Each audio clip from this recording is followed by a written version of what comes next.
around the room in 3 seats in the pocket, I put $1. I think one's where you are. You see the dollar? And there's 2 others over here somewhere. Look in your seat pocket. I randomly stuck dollars around the room. There's one there. You want to hold it up? You got it? And then there might be 2 more over there, I think in this general area.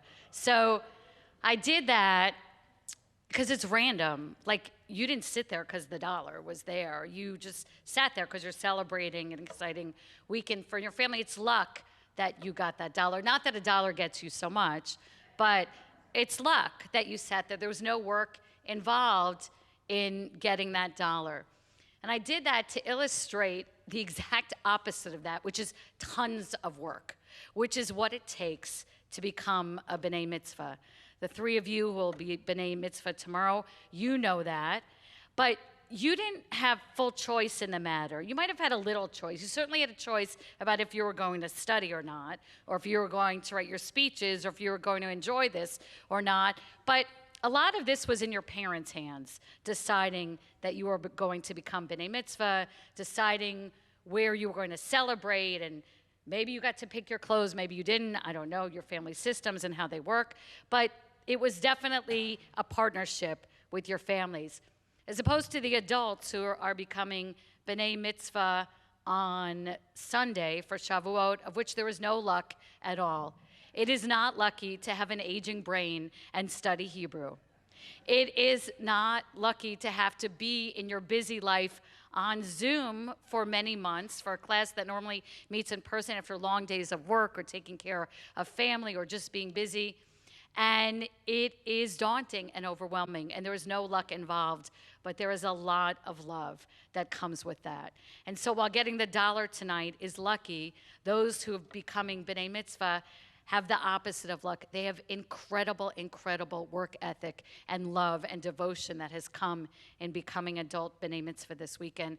There's a balance that lies in the world. There's some things that just happen with luck. Maybe we got gorgeous eyes or a great metabolism or live in a wonderful city because of luck of where we were born. And then there's things that we work hard for. And some of those things just happen.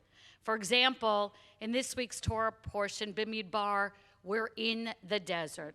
Now, if you lived as a children of Israel thousands of years ago at the time of this Torah portion, if you were born in Egypt, you were not so lucky because you were born into, as Rabbi Levin said early, a life of slavery and a life of difficulty and pain. And even if you were freed at the time when Pharaoh let the Jewish people go and God let us wander through the desert for 40 years, you still had that pain of knowing that slavery experience, probably the worst days of their lives. But if you had the luck to be born at this time in the Torah, in the wandering in the desert, in freedom, it's so wonderful and so incredible because you will get to go on and inherit the promised land. But what's so amazing about whether you're born in slavery, whether you're born in freedom, whether you're bar mitzvah at 12 or 13, or whether you're bar mitzvah at 75 or 67, is that getting Torah is something that the Jewish people are both lucky to have and work hard to have. Now think about your reading habits for a moment. You probably have right now on your phone 1,000 articles that you could potentially read and a rabbit hole that you could go down because you'll click on one article and it will say, do you want to click on another article and then another article? And you could go down and read and read and read on that. Because we read and consume information all the time. We don't even have to read anymore. We can listen to audiobooks. Isn't it a miracle that the Jewish people for thousands of years have gone slowly and deliberately and carefully through one book? That is the Torah. Through one book that is honestly not so many words. If you hold up, you have a Torah commentary in your seats, but it includes a lot of extra information. If you were to hold up just the words of Torah, it'd probably be that thick in book form. And yet it is something that we relish, as opposed to today where we get so much information, and we're lucky to live in a time where we have so much information. Torah is a reminder to slow down, to reflect on the words, that there is something so good and so different here than any article that you would click on that comes up on your phone, that it's worth dwelling on. It's worth celebrating, as we will on Sunday. It's worth studying, whatever age you are, whether you're young or old or in between, and it is beautiful. And perhaps Torah is what gets us through that desert time, those dry times, because the desert is not just a physical place that the Jewish people wandered through. It is time that can happen in our lives. We can have times that feel like desert, that feel like empty and barren.